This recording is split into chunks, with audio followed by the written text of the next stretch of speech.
اللہ میری دوڑ تیری طرف ہے، چاہے میرے کام مخلوق کے راستے سے بنا یا براہ راست بنا، میں ان مخلوق اور میں محتاجوں کی پلٹن کے پیچھے نہیں چلتا۔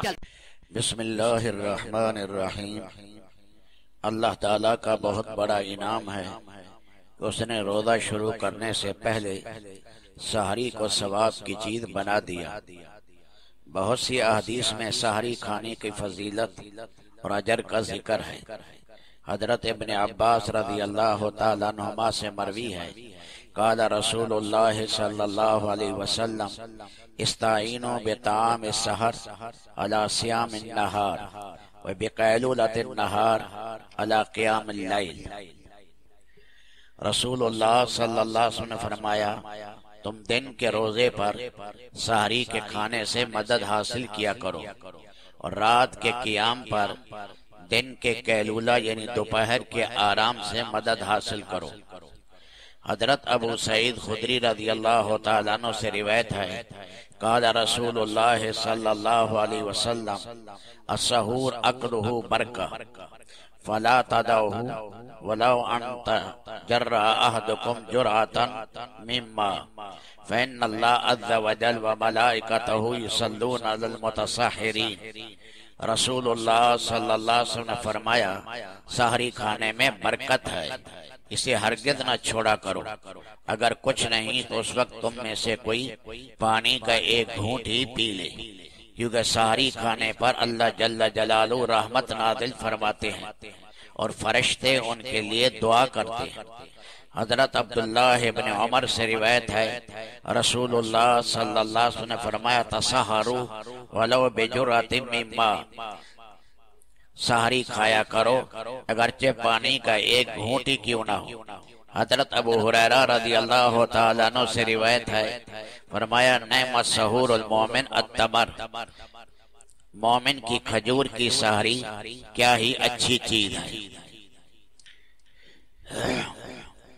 افراط و تفریط یعنی حد سے آگے بڑھنا یا کمی کرنا ہر چیز میں نقصان دہ ہے۔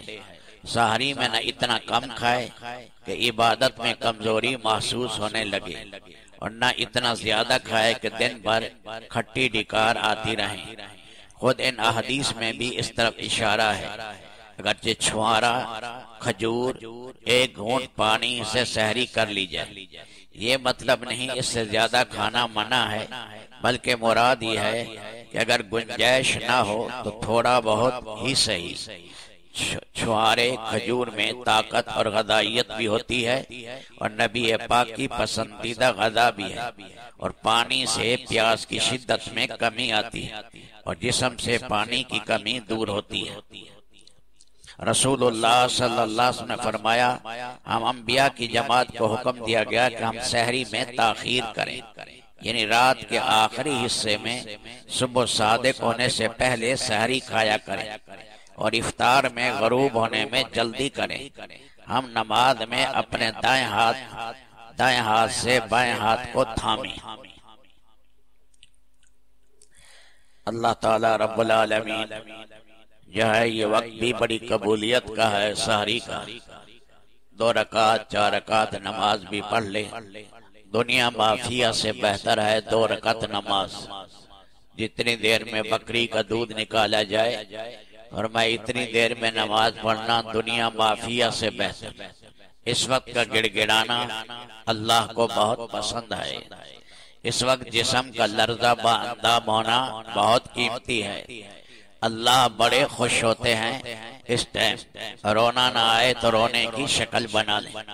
اللہ تعالی ہماری افطاری سحری اور رمضان کے سارے اعمال قبول کرے، مسابقت عطا کرے آگے بڑھنے والا، مسارعت عطا کرے دوسرے سے تیزی سے آگے نکلنے والا۔ یہ گھڑیاں پھر ہاتھ میں نہیں آئیں گی۔ اللہ ہمارے ہمت اور حوصلے کو بڑھائے۔ اللہم صلی علی سیدنا محمد وعلی آل سیدنا محمد وبارک وسلم۔ اللہ روزے کی برکت سے ہمارے نقائص دور کر، اللہ روزے کو ہمارے لیے سیقل بنا کہ ہمارے اندر ساری خرابیاں نکل جائیں۔ اے اللہ روزے کی برکت سے اندر باہر کی سیاہیاں دور کر، اے اللہ ہماری آنکھوں میں، زبان میں، کان میں، اعضاء میں پاکی پیدا کر، ہمارے چمڑے میں، لہو میں اے اللہ پاکی پیدا کر۔ اللہ ہر چھوٹی بڑی نافرمانی سے بچنے والا بنا، قرآن کریم سے والہانہ تعلق دے، یا اللہ گڑ گڑانے والا بنا، یا اللہ اپنے سامنے آہیں بھرنے والا بنا، اپنا پیارا بنا، یا اللہ ہماری ساری مشکلات دور فرما، اولادوں پر نیک بنا، حلال کی روزی عطا کر، خیر کا ذریعہ بنا، یا اللہ سارے مسلمانوں کا خیر خواہ بنا۔ وصلی اللہ تعالی علی خیر خلقی محمد و آلہ وسلم۔ اللہ میری دوڑ تیری طرف ہے، چاہے میرے کام مخلوق کے راستے سے بنا یا براہ راست بنا، میں ان مخلوق اور میں محتاجوں کی پلٹن کے پیچھے نہیں چلتا۔